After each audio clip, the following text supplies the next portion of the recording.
Okay, so sekarang kita bersama dengan Wai daripada sekolah SD Sering. Kita nak tanya berkaitan dengan beberapa soalan. So Wai, first question adalah, apakah pengalaman yang diperoleh sepanjang menyertai program yang dianjurkan oleh sekolah dengan kerjasama Red Consultancy? Pengalaman yang saya dapat semasa saya membuat bangunan yang harus tinggi dan kukuh. Pada pengalaman itu juga bangunan saya jatuh. Tapi saya gembira kerana ada kerjasama yang tepat dan tak tahu kita tak, tapi suka. Memang suka. Marilah. Suka-suka. Satu lagi. Okey, soalan yang kedua ialah, adakah modul yang disediakan dapat membantu diri menjadi seorang individu yang lebih positif, aktif dan bersemangat? Yang ni saya setuju kerana tapi saya setuju sebab bila masa saya main sini kan, sebelum ni saya catch MC macam gagak tadi. Syeni juga ajar, memang padu. Saya menjadi ketilan dekat tadi. Alhamdulillah.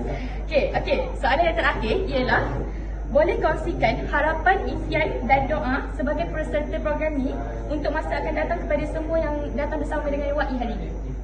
Kalau tidak faham, soalannya adalah, apakah impian ataupun doa Wai untuk semua dan termasuk diri Wai sendiri yang datang kepada program hari ini?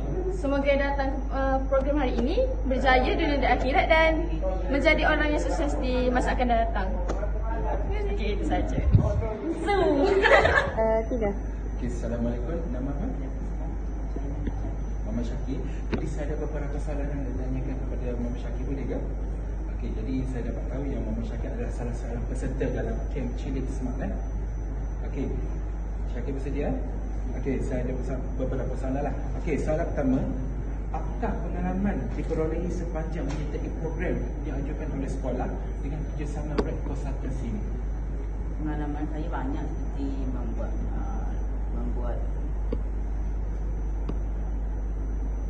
membuat satu macam